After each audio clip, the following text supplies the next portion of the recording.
Tiger skipper Trent Cotchin has topped 100 tackles for the first season since 2012, making Richmond great again starts now. Richmond's lid needs to be blown off.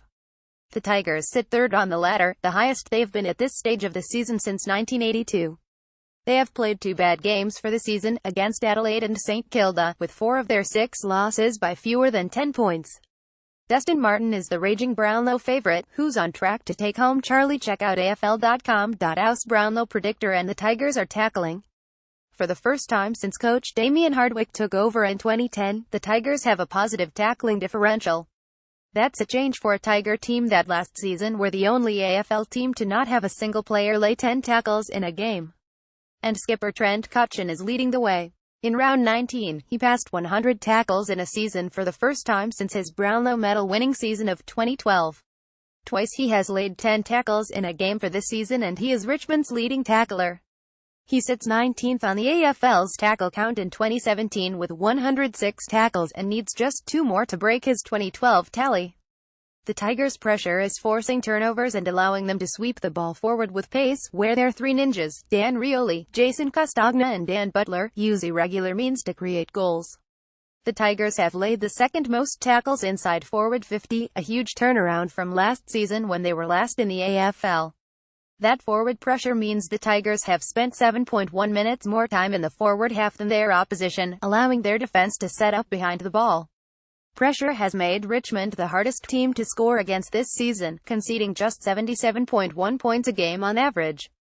It's a premiership formula. Now the Tigers head to Geelong to book a top 4 spot and create a top 2 chance, essential to a team that is yet to win a final under Hardwick.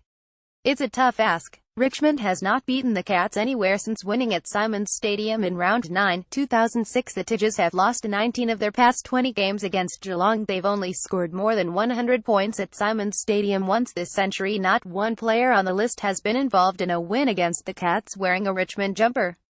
The Cats will be without skipper Joel Selwood. One bonus, as Richmond has not managed to beat Geelong in 12 attempts with Selwood in the team. Finally ending the streak will remove internal doubts at Richmond as the external hype grows. The Tigers' draw has been good and 4 of their losses have been to other top 8 aspirants. But it's their game style that has changed, with pressure the key. If Hardwick's preseason promise to make Richmond great again is to become true, it must start with a win in Geelong. 189-year-old record that sums up the season. You're not wrong if you think more games than usual are going down to the wire. In 2017, with 3 rounds left to play, there have been 27 games decided by less than a goal this season. It's equal with the record tally of cliffhangers set in 1928, the record holding 88 years until this season had us reaching for the defibrillator, a final quarter trend that should worry West Coast fans. For the second time in 3 weeks, the Eagles stopped winning contested ball in the final quarter. Against Collingwood 2 weeks ago, West Coast gathered 22 fewer contested possessions in the last quarter. Against the Saints, the Eagles were even worse, grabbing 31 fewer contested possessions when the game was up for grabs. Fast starters, not the Crows. Greater Western Sydney's 8.654 against the Demons was the club's highest first quarter score, while the Sydney Swans' 7.547 against Geelong equaled their highest first quarter score at Simons Stadium. Meanwhile, flag favourites Adelaide have won just 8 of 19 first quarters. The Crows sit 14th for that statistic, but rebound quickly, winning 16 second quarters.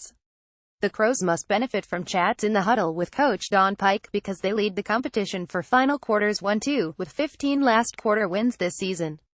Speaking of starts to games, Collingwood and North Melbourne managed to rack up 20 behinds in the horrible first half on Saturday night.